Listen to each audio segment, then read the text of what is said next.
eteenpäin. Kukas sieltä meiltä on seuraavaksi tullut? No niin, sit hei, sieltä tulee Matias Holm meille seuraavaksi. Matias tekee toisen keikkansa. Annetaan paljon aplodeja ja paljon rakkautta Matias.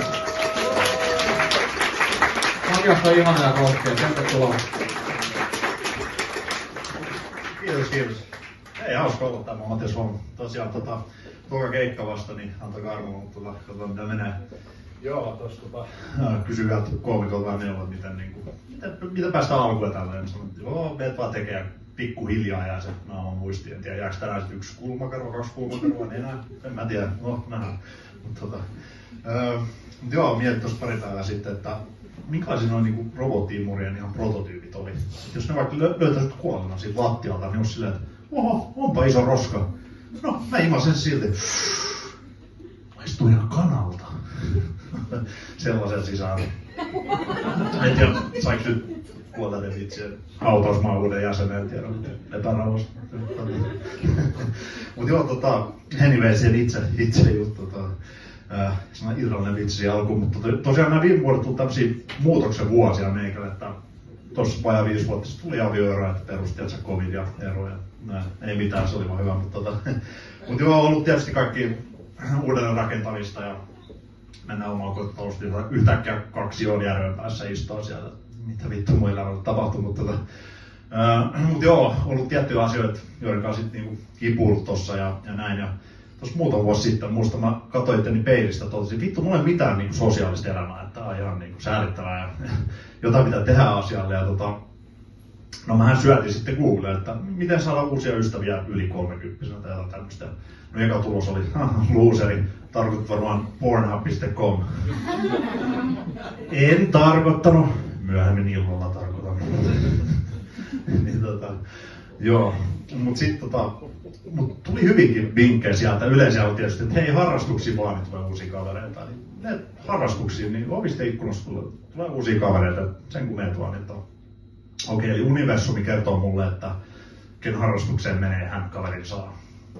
Mut okei, mietitään tätä hetken, eli silloin 4-5 vuotta sitten, niin mun ainoa varsinainen harrastus silloin oli kuten lenkkeily täällä niin kodin ulkopuolella.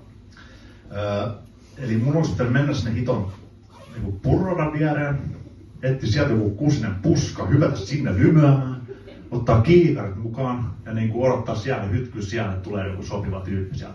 No niin, nyt sieltä lähestyy oikein ruuhkavuosi Jannu. Jes, tonkaan mulla on paljon yhteistä.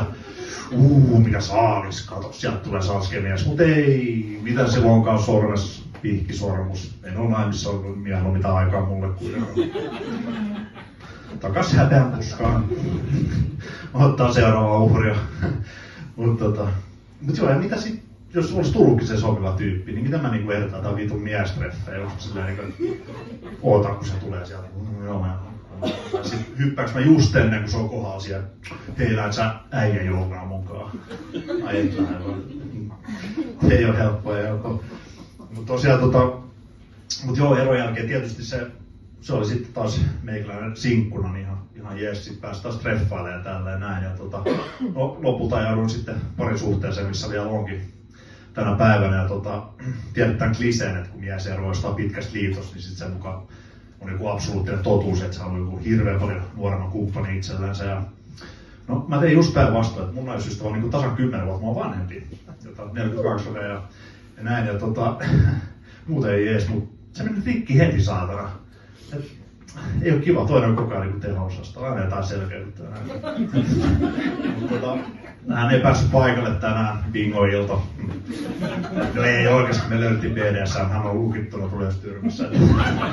Vai oliko se mä, joka pääsi tänään vapaaksi? Ette tiedä. Mut joo, kyllä meidän piti mennä Ikeaan shoppailemaan viikonloppuna, mutta sit mietikin sohvalle kattoo tori.fiistä ihmisen varaosia hänelle. Muru, hei, tässä olisi vähän käytetty lonkka. Ei ole ihan sun vuosimalliin. Nyt lähtis halvalla. Nouto Keravalta. Koiratalous. Ui vitsi, uusi selkä. Vielä alkuperäisessä pakkauksessa. Nyt lähtis. Mitäs sanot? Mut joo, tossa ikäerossa on hyvin puoliin. Jos hän kysyy mut jotain kiusallista, niin mä en ollut vastata. Silleen, niin sit mä vaan, muru, nää mun nuoret vielä kehittyvät aivot. Mä en osaa vastata tuohon. No palaan sulle 10 vuoden päästä joku. Niin Mut joo, mä luulen, että maailma ei ollut kyllä valmis siihen, että mies hommaa nyt niinku vanhemman naisen ikänsä. Mä tekstasin mun broidille sitten, että on alkanut seurustelemaan tämmönen tyyppi, tän ja tän ikäinen, ja broidia vastasi sitten, haha, äijä tykkää mummoista. Kiitos. Se oli mun se.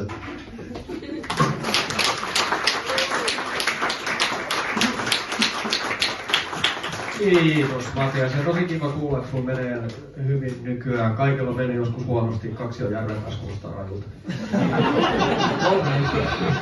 Tämä seuraava koomikko lavalle, tervetuloa. Sieltä perältä voi alkaa jo hipsiä Eeva Lehti.